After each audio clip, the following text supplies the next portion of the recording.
koir angene cholo kwi nyano uni juen maton dir uno dongbab Denge nyir bora bato ngawen mariar kukwembo Majina dama milara ternge Jamu wajin anda jangule ya bako inyo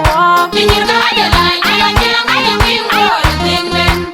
Jana mwana na kai ga biwe Njeng leyu Emma moan marmona lai kena warkwan Akona kona dal uno bola rit kujai John woy nyana dunagak Kunyari anga ton nyano udan nyedi Nyano uno borong Nyir ka lai kana jeng aja bingo Dingmen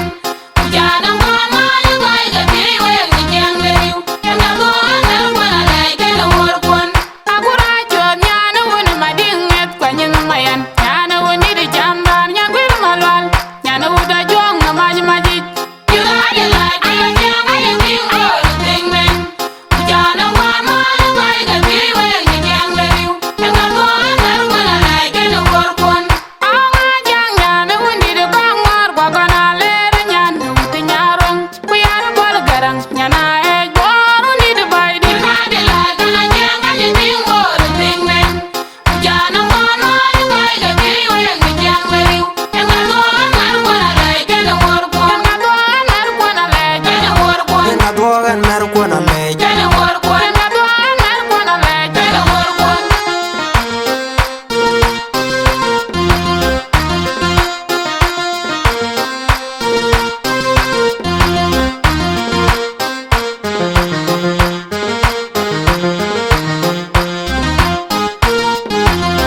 Denge duke na toy ku gogo twist Denge nyir bora bato ngawen mariar Denge kukwembo duke na toy ku gogo twist Aya nyir aya bato ngawen mariar kukwembo Ayanga yuen nyano uno gwala de bul Kwaranga pagi pure nyano uta juanga Denge nyir bora bato ngawen mariar kukwembo Nyana diana deng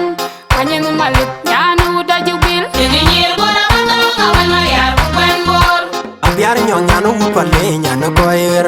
Angene cholo kwi nyano uni juen maton dir uno dongbab Denge nyir bora bato ngawen mariar kukwembo Majina dama milara ternge Jamu wajin anda jangule ya bako inyo Nyir ka aja lai aja jeng aja bingo Dingmen Jana mwana na kai ga biwe Njeng leyu Emma moan marmona lai kena warkwan Akona kona dal uno bola rit kujai John woy nyano dunagak Kunyari anga ton nyano udan nyedi Nyano uno borong Nyir ka lai kana jeng aja bingo Dingmen Jana